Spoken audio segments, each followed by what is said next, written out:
what is the largest robots you have ever seen? Well, whatever it is, I bet it's nothing compared to these two. So I'm really excited to be here. First time down since working with Loop technology on this project. We've seen a lot of simulation up to the point obviously when the customer placed the order. And to see these robots now in the flesh with the technology that Loop technology put on the end of them is absolutely fantastic. So Loop Technology is an industrial automation business. We specialise in robotics, machine vision, motion control. I'm the MD. I started the company in 1998. In 2010 we were invited onto what was called the Technology Strategy Board Grand Challenge, where we were introduced to the challenges associated with making composite structures at very high rate. And that really opened our eyes to the challenges in the aerospace industry. We were working alongside Bombardier to trial out technologies for making what was then the C-Series wing.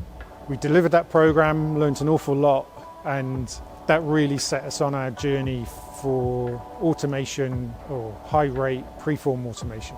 Now, most of the projects we see are not up to this scale, and it's really exciting to see the potential developments in the aerospace industry thanks to the partnerships like Loop Technology and FANUC UK.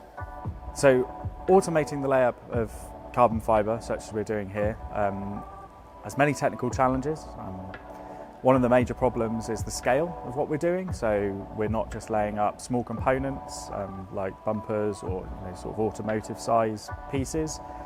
We're handling very large pieces of material, and we need to handle those pieces of material in a way that keeps them as intact as possible. So carbon fibre is actually a very fragile material when it's a non-crimp fabric, such as what we're using here right now.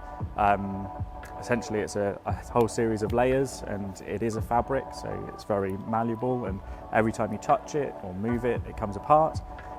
So we want to have the least impact possible, which is why we've developed FibreFORM. So the main thing about FibreFORM is that it moves the material in the smallest way. So we pick up flat off the table.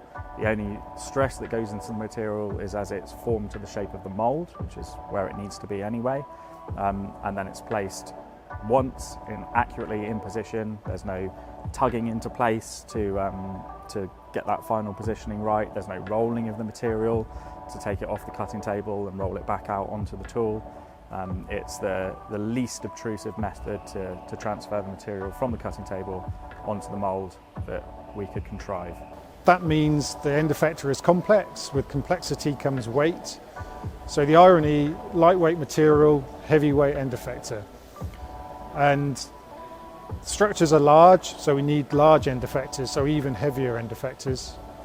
FANUC are the only people globally that make a robot large enough to deploy our FibreFORM end effector into an aerospace size mould. Specifically, it's the payload and reach offerings that come with the M2000 that really suit the capabilities of these robots. So what we're hearing is that this project is a massive step up in robotic automation in the aerospace industry, and what these guys are working on has never been seen before.